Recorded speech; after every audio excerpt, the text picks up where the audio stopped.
오늘 성경 말씀은 사무엘하 6장 1절에서 23절입니다. 아주 기쁠 때에 그 기쁨을 어떻게 표현하고 계십니까? 고함을 지르거나 춤추지 않고는 못 견딜 만큼 기쁘신 적이 있습니까? 오늘 본문에 보면 다윗의 생애에 있어서 가장 기뻐하는 모습을 찾아볼 수 있습니다. 그리고 얼마나 기뻤는지 그는 그의 힘을 다해 춤을 출 수밖에 없었습니다. 다윗이 무엇으로 인해서 이러한 기쁨을 경험하고 있습니까? 다윗은 하나님의 언약궤를 자신이 사는 성으로 모실 때에 그토록 기뻐하였습니다. 언약궤와 함께 있는 것이 그를 그토록 기쁘게 했던 것입니다. 이 사건을 통해 지금 우리들에게 필요한 교훈을 알아보겠습니다. 언약궤가 무엇입니까? 하나님께서는 출애굽 후 시내산에서 모세에게 성막을 만들라고 하셨습니다. 그리고 그 성막에서 이스라엘을 만나시겠다고 말씀하셨습니다. 그때 성막 안에 있는 성물 중에서 가장 중요한 것이 언약궤였습니다. 하나님은 주광목으로 상자를 만들고 금으로 그 상자를 입히도록 했습니다. 그리고 그 안에 하나님께서 모세에게 주신 언약이 새겨진 두 돌판을 넣도록 하셨습니다. 이 언약궤는 성막의 가장 거룩한 곳인 지성소에 놓여지게 됐고 하나님의 임재를 상징하는 거룩한 물건이 되었습니다. 그런데 이 언약궤를 엘리 제사장 때에 블레셋 사람들에게 빼앗겼습니다. 이스라엘 백성들이 블레셋과 전쟁할 때 첫 번째 전투에서 패하자 이번에는 언약궤를 가지고 가면 승리할 수 있을 것이라고 생각하였습니다. 그래서 전쟁터에 언약궤를 가지고 갔습니다. 그런데 어떻게 되었습니까? 이스라엘은 블레셋에게 패하고 언약궤도 빼앗겼습니다. 이스라엘은 그 일로 큰 충격에 빠졌습니다. 반면에 언약궤를 빼앗은 블레셋 사람들은 신이 났습니다. 자신들이 섬기는 신 다곤이 이스라엘의 신을 이겼다고 좋아했습니다. 하지만 그 기쁨도 잠시였습니다. 언약궤가 블레셋 진영에 들어온 다음 날부터 이상한 일이 일어났습니다. 언약궤를 다곤 신전에 놓았는데 다곤 신상이 넘어져 머리, 팔, 다리가 분리가 된 것입니다. 그리고 언약궤가 있는 블레셋 도시에는 전염병이 퍼졌습니다. 그로 인해 블레셋 사람들은 자신들의 마을에 언약궤가 오는 것을 꺼려하였습니다. 그래서 결국 블레셋 사람들은 언약궤를 새로 만든 수레에 실어서 다시 이스라엘 진영으로 보냈습니다. 이렇게 해서 언약궤가 이스라엘 마을인 바알레 유다로 오게 되었습니다. 그리고 그곳에서 20여 년이라는 오랜 시간이 흘렀습니다. 그동안 언약궤에 관심을 가진 사람은 없었습니다. 하나님의 임재를 상징하는 성스러운 언약궤는 이스라엘의 변방 마을에 방치되어 있었던 것입니다. 그런데 다윗이 왕이 된 후에 언약궤를 다윗성으로 모시면서 그렇게 기뻐했던 것입니다. 사람들은 살아가면서 여러 가지 기쁨의 순간들을 맞이합니다. 계획한 일들이 잘 될 때, 시험에 합격했을 때, 병이 나았을 때, 연애할 때, 결혼할 때, 아이를 낳을 때, 하는 일들이 잘 될 때 등등 우리는 살면서 크고 작은 기쁨들을 수없이 경험합니다. 그리고 하나님을 믿는 이들만이 누릴 수 있는 가장 큰 기쁨을 다윗을 통해서 볼 수 있습니다. 첫째, 다윗은 하나님이 자신의 삶 속에 오시는 것을 최고의 영광이요 기쁨으로 여겼습니다. 다윗이 언약궤를 옮기기 전에 사람들은 언약궤에 그렇게 관심을 두지 않았습니다. 하지만 다윗은 달랐습니다. 다윗은 하나님의 임재를 상징하는 언약궤를 모심으로 하나님이 자신의 삶 속에 오시기를 소망하였고 이를 기뻐하였습니다. 그런데 다윗이 언약궤를 다윗성으로 모시는 것은 쉽지 않았습니다. 첫 번째 언약궤를 옮길 때 실패하였습니다. 그로 인해 마음의 상처도 받았습니다. 하지만 오벳 에돔의 집과 그의 모든 소유에 복을 주셨다는 소식을 듣고 다시 용기를 내어 두 번째 시도 만에 언약궤를 모실 수가 있었습니다. 다윗은 언약궤를 어깨에 메고 옮기도록 하였습니다. 그리고 궤를 메고 6걸음을 갈 때 다윗은 언약궤 앞에서 소와 살찐 송아지로 제사를 드렸습니다. 이렇게 하나님의 궤를 다윗성으로 모셔올 때 다윗은 기뻐하였습니다. 이스라엘 사람들도 즐거이 환호하며 나팔을 불고 여호와의 궤를 환영하였습니다.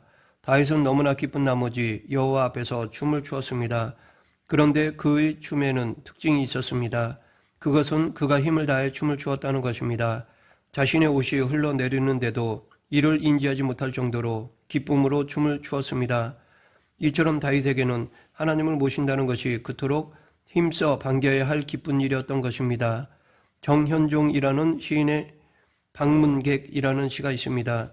그는 그 시에서 사람이 온다는 건 실은 어마어마한 일이다. 그는 그의 과거와 현재와 그의 미래와 함께 오기 때문이다. 한 사람의 일생이 오기 때문이다. 라고 하였습니다. 이처럼 한 사람이 우리에게 오는 것도 대단한 일인데 하물며 이 우주 만물을 지으시고 다스리시는 여호와 하나님이 자기에게 오시는 것은 비교할 수 없을 만큼 어마어마한 일입니다. 하나님이 오신다고 하는 것은 이 세상을 창조하신 분이 오시는 것이고 사람을 만드시고 운행하시는 그분이 오시는 것입니다.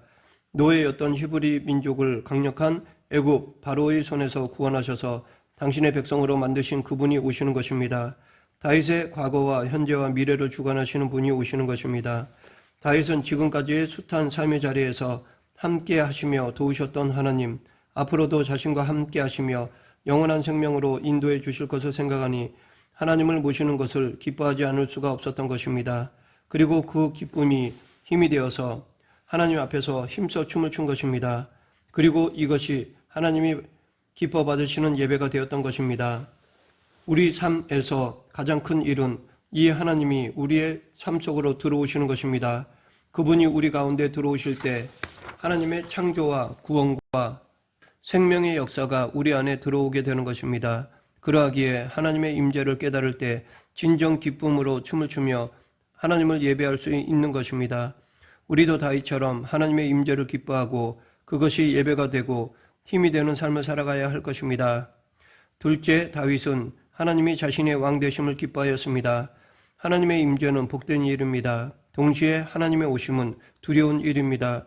다윗이 언약궤를 모신 것은 하나님의 다스림을 받겠다는 것을 의미합니다. 만약 다윗이 세상적인 형통만을 원했다면 언약궤를 모시지 않았을 것입니다. 왜냐하면 그는 왕이었기에 세상적으로는 절대 권력을 가지고 있었기 때문입니다.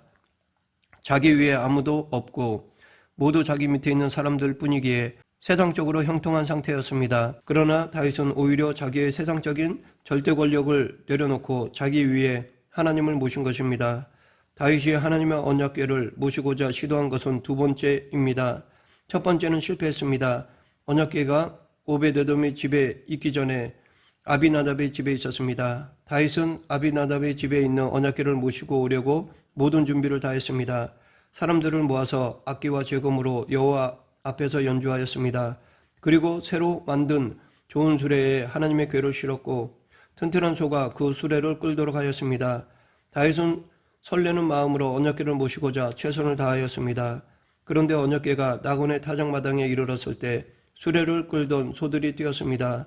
그리고 수레를 몰던 웃사가 손을 들어 하나님의 궤를 붙들었는데 하나님께서는 웃사가 언약궤를 붙든 것으로 인해서 그를 그 자리에서 치셨습니다. 다윗은 언약궤를 더 이상 옮길 수가 없었습니다. 그래서 오베데돔의 집에 모셔 놓았습니다. 이 사건은 다윗에게 커다란 충격이었습니다. 아마 하나님이 자신을 거절하시는 것 같다고 생각이 들었는지도 모릅니다. 그런데 하나님께서 그렇게 하신 이유가 있으셨습니다. 하나님이 주신 방법대로 따르지 않았기 때문입니다. 하나님의 언약궤를 이동할 때 레위 자손 그 중에서도 고핫 자손이 메고 이동하도록 하셨습니다.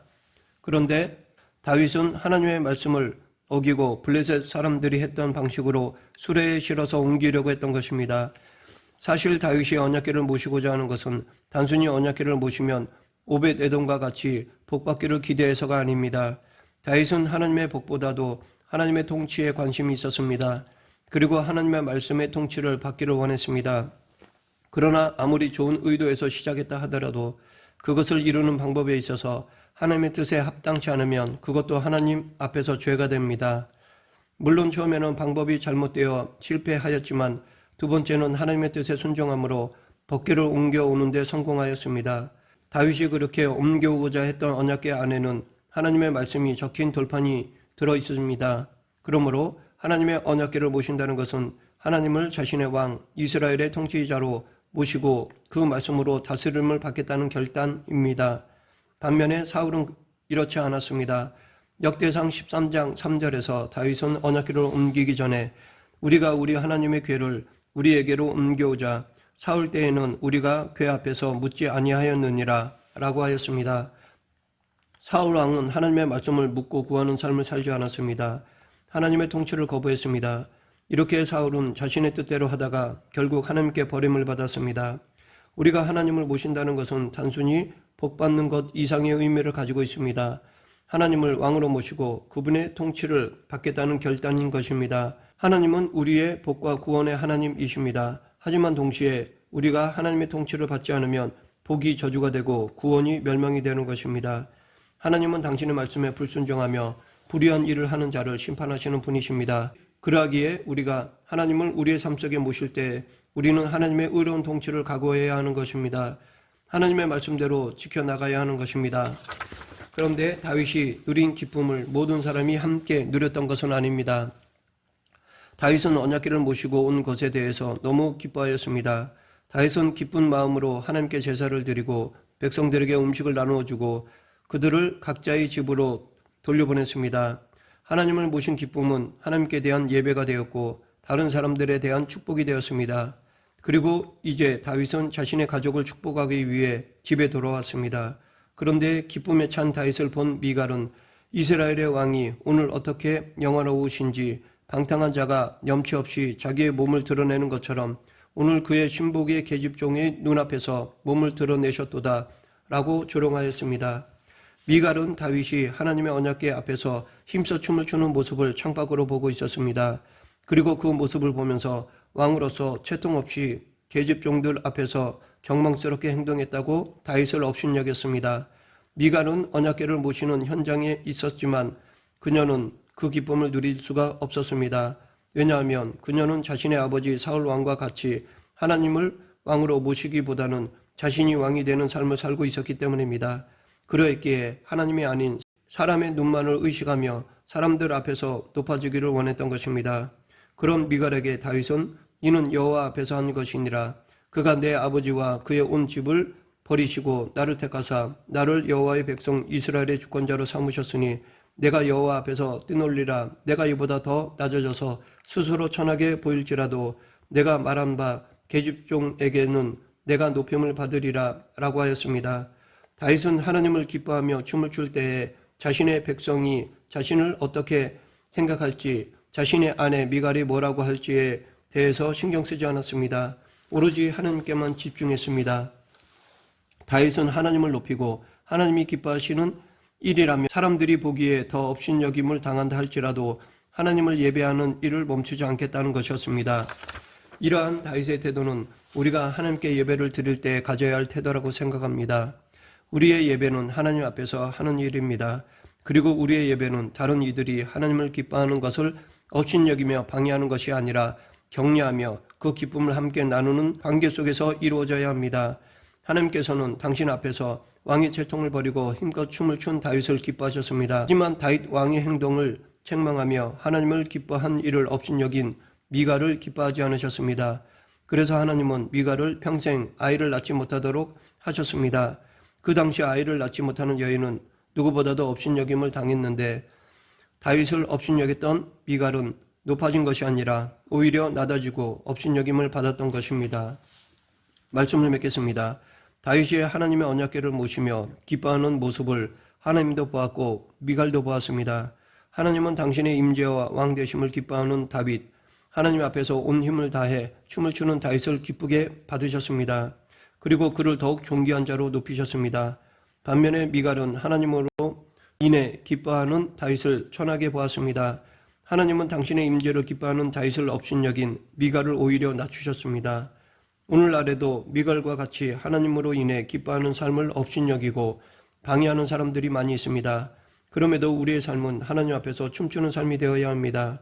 우리의 예배와 우리의 삶을 통하여 하나님을 온전히 기뻐할 뿐만 아니라 다른 이들과 그 기쁨을 나누며 서로를 축복하는 삶이 되어야 할 것입니다. 하나님으로 인한 기쁨이 충만한 삶을 살아가는 저와 여러분이 되길 간절히 축원합니다. 기도하겠습니다. 생사화복을 주관하시는 하나님 아버지, 하나님만으로 기뻐하며 감사하는 예배를 드리는 그리스도인들이 되게 하여 주시옵소서. 예수님 이름으로 기도드립니다. 아멘.